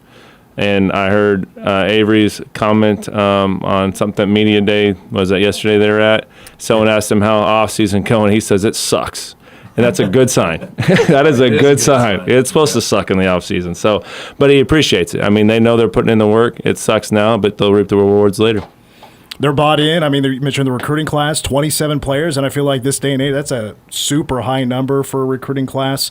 Mentioned earlier, this event always brings a lot of alumni back. I'm sure it's a great time to catch up with the guys that you played with, or maybe from different eras of K-State football. Brad, do you have a list of who is coming back for this? Yeah, I've got a few here. Other than the three of us, and then Colin's going to be there.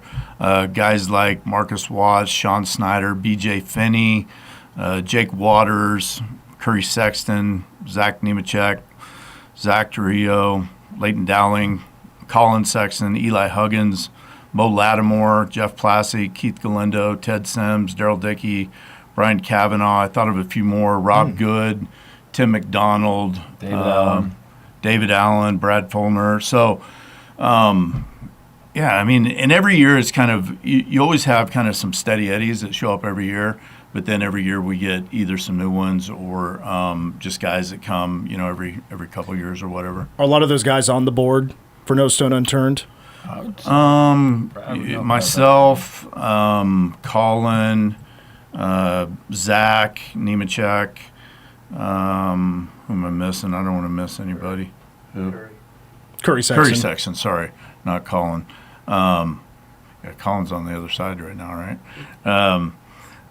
So yeah, I mean, just it's a good group of dudes, and we have a lot of fun. But we also know that, we're here for a purpose. And I think when we first started this, wasn't it just called like Wildcats for Charity before we called it No Stone? Wildcat Legends for Charity. Wildcat Legends for Charity. We called ourselves Legends. There you Jordy. go. Confidence. Got to the point. Yeah. Wolf, I want to mention a few more things that are certainly, those aren't going to the gala. It's sold out. That's fantastic. There's still a silent auction, which both, you could see what's going to be on the live auction at the same place, but the silent auction is at bid.nsuf.org. I've made a couple of, wagers, bets? I don't know. Bids. Bids, thank you. Bids. Thank you. We can't talk about gambling. That's true. We saw what happened at Texas Tech, didn't we? Huh? Just a little bit. That wasn't a conversation at all in Baton Rouge, was it? I know this. I made 3 phone calls to guys that I know that coach in the league, and I told them specifically, as soon as I saw it, I said, you guys need to stand up and say you're going to boycott playing them. Okay, I know who you're talking about. I'm talking about within an hour. Yep. Well, it wasn't going to happen, unfortunately. I know. We'd love to see I just it. wanted to make a statement like, hey, man, you need to stand up right now and say, hey, we're not playing them. Is Cody Campbell liked in SEC country? We deal with them a little bit. You know what I'm saying? Yeah. But Kirby's there. Kirby Hokut's there, so that's one of our former teammates. So it's kind of a tricky deal. Yeah. Cody means well, but is what it is. So the silent auction, a lot of great things on here. Got a couple of trips to Tennessee. If you've never been to Tennessee, it's an amazing place to be. A Disney trip. How about tickets to a Dallas Cowboys game? I'm a Cowboys fan myself. Oh, yeah. So I'm going to try to get in on that if I can. Got a signed basketball from Casey Alexander, our new head coach here. K-State swag, whiskey, gift cards, 8 tickets to K-State football game, and a 2-night stay at the Hilton. So if you're going to win one of these trips, it sounds like you're going to be well taken care of. There's no question. We're going to do it right. Absolutely. Hey, I forgot to mention, we've got some former Hoopers involved now, too. Oh, here we go. Dean Wade is coming back, along with and Pearson McAtee, and Pearson's on the board as well. So Nice. we got to get more of those guys involved. Hopefully they can, because we'll open it up to basketball as well. Bring those guys on. Oh, Dean just signed that big contract with the 76ers. Yeah. Let's see. So, of course, now we have the live auction at No Stone Unturned, the gala tomorrow night.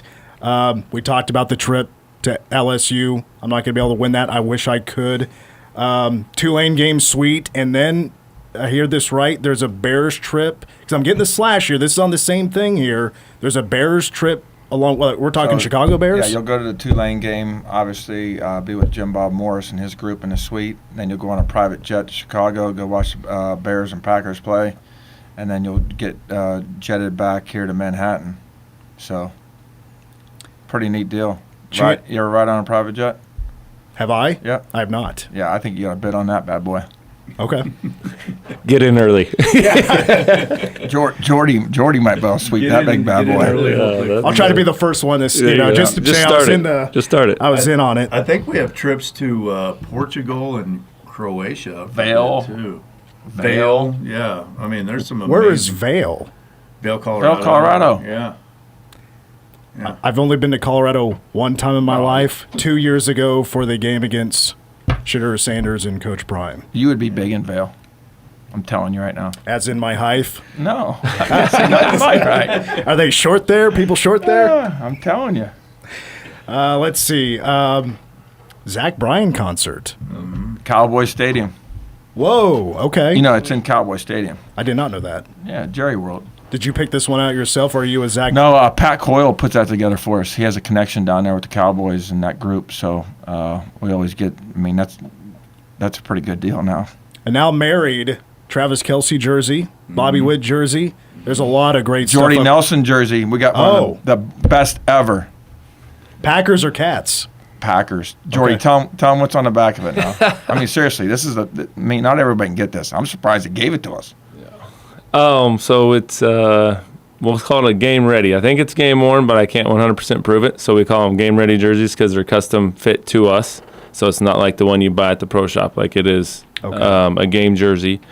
Just don't know if it's 100% worn or not because they had a bunch of them. But so I signed it and then put some extra labels on it as well. So we got Super Bowl champs on it, Pro Bowler, NFL Comeback Player of the Year, and then Packer Hall of Famer, all on the back of it. So I don't want to say one of a kind, but one of very few, I'm pretty sure, because I don't normally write all that stuff.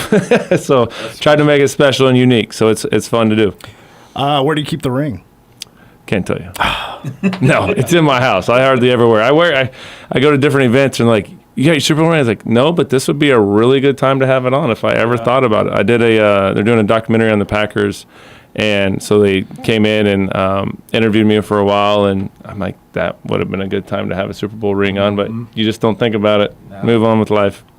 All right, Wolf, as we wrap up here, anything else you want to mention about the gala, the event, anything about No Stone Unturned before we wrap up? No, I think the people of Manhattan have been great to us, and all of us former players, all of us former K-Staters, everybody on the board, foundation, all that. We just appreciate your support, and I don't think you can ever tell people enough in life that you appreciate them. You can't take things for granted. You know, I live that every day with my son.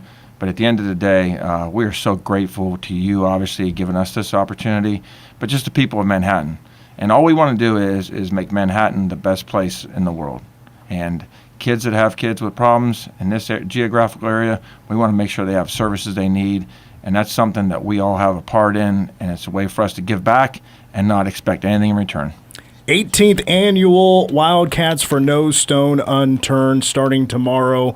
It'll run through Saturday. A lot of golfing going on. The gala on Friday. This silent auction is up now, and you can bid right now at bid.nsuf.org. Coach Wolford, Brad, Jordy, appreciate you coming in. Thank you. We really appreciate it. Let's take a quick break. We'll continue the game next. Manhattan Broadcasting is keeping it local. Dollars spent locally today help build a better community for tomorrow. From simple things like hail damage to complete restoration, Quality Collision will keep your car looking as good as the day you bought it. And they work with all major insurance companies. Quality Collision, where quality is more than their name, it's a promise to their customers. WTC Fiber Internet is on its way to all of Manhattan. Sign your home or business up today at WTCKS.com. No contracts, no data caps, or overage fees. Fast, local, reliable. WTC Fiber Internet. Sign up today at WTCKS.com. Summertime means fun time at Baskin-Robbins in downtown Manhattan. Check out our great summer flavors like football fireworks, beach day, and America's birthday cake. Located in downtown Manhattan, you're never too far away from your favorite scoops, shakes, and cakes. Baskin-Robbins, a Streeter family business. Our family serving yours. Manhattan Broadcasting is keeping it local. Find more great local businesses plus special deals and offers when you keep it local on our website. Can you help me access my work computer now that I'm working from home? We can do that. Is it possible for you to troubleshoot my computer without me coming into your store? We can do that. I'm getting messages that my password's been compromised by hackers. We can. And that I have malware installed.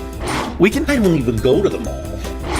We can do all of that. Fox Business Systems business level support. We can do that. Call 776-1452 or stop by 531 Fort Riley Boulevard. WeBuildSolutions.com. Hey Manhattan, we're the folks who own Manhattan Ford, and yeah, we're new in town. So if we wave at you in traffic, we ain't flirting. We're just being polite. But listen, if you're looking for a good pre-owned car, truck, or SUV, we've got a whole lot of them. Not to mention all the new rides in stock. Clean, reliable, and not one of them smells like old fast food and regret. And if your ride starts acting funny, squeaking, shaking, or that dash is lit up like a Christmas tree, our service department's ready for oil changes, tires, and repairs. Manhattan Ford on Highway 24. Come see us. We'll treat you right. You get the sense that no matter where LeBron James decides to go, what is going to be the best landing path for him and what should be his final team in his storied NBA career, more than likely, it's not going to involve the Golden State Warriors if you ask Steph Curry. and somebody did at a golfing event a couple of days ago. And Steph Curry said, I'm more worried about LeBron James being a better golfer than worried about him being a teammate. And yes, that was tongue-in-cheek. But he also went on to say that he trusts the organization and that LeBron James earned the right to go wherever he wants to go and what he wants to be able to do in the final act, supposedly, of his NBA career. You don't have to read between the lines to hear Steph Curry say, if he's here, fine, but I'm not exactly advocating for it. That doesn't mean he doesn't want to team with LeBron James. I don't think he minds that All-Star weekend or doing the Olympics. But sometimes it's best that you just stay teammates right there and not try to have a last gang mentality to try to get LeBron James another championship. In 60 seconds, expectations now for U.S. Soccer and their star.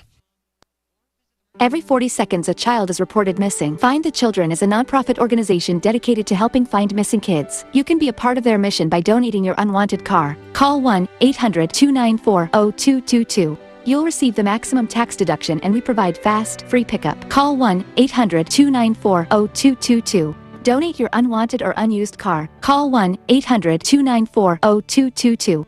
This advertisement was paid for in partnership with Cars R Us and Find the Children. My name is Whitney Allen, and I'm a widow. My husband, Ryan, died. We never thought we'd ever have to use life insurance, but the unexpected happened. With Ethos, signing up was fast and 100% online. You can get a quote in seconds, apply in minutes, and get same-day coverage. No medical exams, and you can get up to $3 million worth of coverage. I'm grateful we were prepared. Get your free quote at ethos.com/play. That's ethos.com/play. Paid spokesperson. Time spent on application may vary. Online health questions required.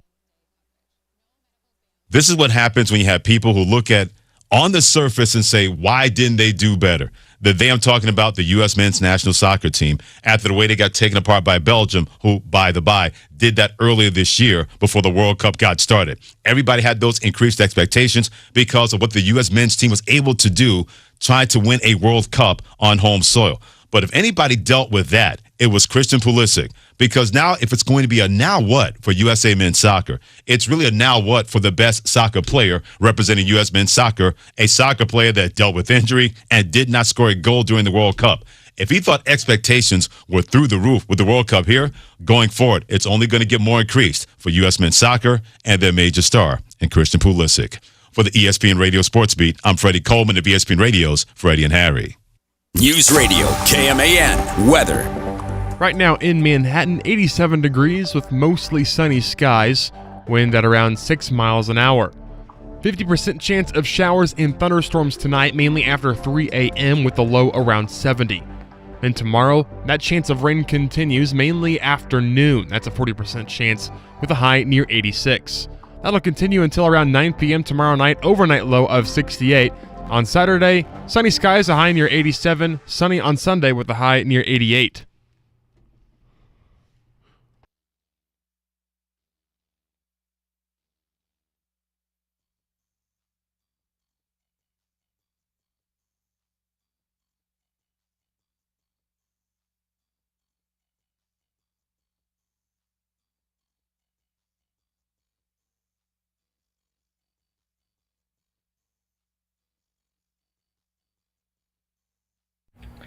All right, we're back. The game on KMAN. Again, a reminder, the 18th annual Wildcats for No Stone Unturned officially kicks off with their events tomorrow, but a silent auction is going on as we speak. Bid.nsuf.org. I have put a bid in on about 7 different things so far. It is a long road ahead to try to win those things, but I'm going to try. Because first of all, and I want to point this out as well, you don't have to be a K-State fan to find something you like. It's not loaded with K-State stuff. There's K-State stuff. Yes, this is Wildcat alumni and legends that are getting together and for a fantastic cause. But there's something for everybody. I've always wanted to win a trip. It's a very game show prize. You know what I mean, Cole? That Baton Rouge trip sounds quite fun. I think would be the way that I would put it. You didn't Death Valley at night.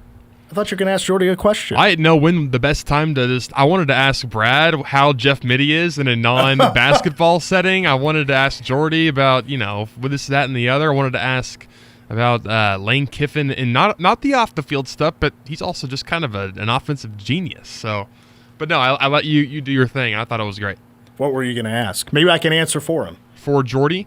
Yes. I was going to ask about a very specific Packers memory that I have from 2013 when this was when Aaron Rodgers threw. It was like a 4th and 8, and it wasn't even a play involving Jordy Nelson. It ended up in the hands of Randall Cobb. I was just going to ask what this was like when if the Packers won this game, they were in the playoffs. If they lost, they were out. They converted 3 4th downs on this drive. Jordy had 167 yards in this game. I was going to ask him, what was he thinking when that ball was hanging up there in the air, and then Randall Cobb comes down with it, walks into the end zone, and they hold on to win? I don't remember that moment. It's just so a very random. I'm not a Packers guy. I'm a Chiefs fan, but that's a very random, like 2010s football highlight that will forever be etched in my memory. Well, we got a few moments left. We can get to some Ask Us Anything a little early here. That's all I got left on the docket here today, so we can send this thing on home. By the way, Kenny Omega won the AEW World Championship last night. I knew it. I Nostradamus on this side of the glass. I never doubted him for a second. First time in 4 years after his diverticulitis. Question? He almost died, for those that don't know. Yes. The doctor told him 24 hours later, if he wasn't seeing a doctor, having surgery, he would die. And you said it was what? Diverticulitis. So Brock Lesnar also had. It's an infection in the intestines. Huh. And it can kill you. Really? Brock Lesnar had this same thing, and it almost killed him too. Well, I'm glad they both got into the doctor then, I guess. Yes. Question for today on a slightly different note. What's your go-to snack to sneak into the movies? You know, Lindsay and I, along with her daughter, we just went to the movies. I love the movie experience.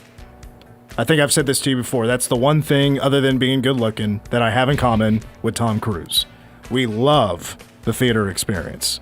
I love a big bucket of popcorn, the big screen, the sound and all that stuff. Here's a fun fact. I have never snuck I'm a sucker. I've never snuck a snack into the movies, but there's only one thing I want. I just want the popcorn. Yeah, that's a very fair take. Movie theater popcorn is peak. I'm not snacking on candy the whole time. I don't drink soda. Just give me my $10 bucket of popcorn, free refills, and I am set. But you don't sneak in. Nobody sneaks in popcorn to a movie theater, right? That would be pretty difficult to do. How are you sneaking an entire bucket of popcorn? So let me rewind a little bit. So when I was going to school in Concordia, there's a movie theater there, and me and my group of friends, we had another friend that was like a manager there. Okay.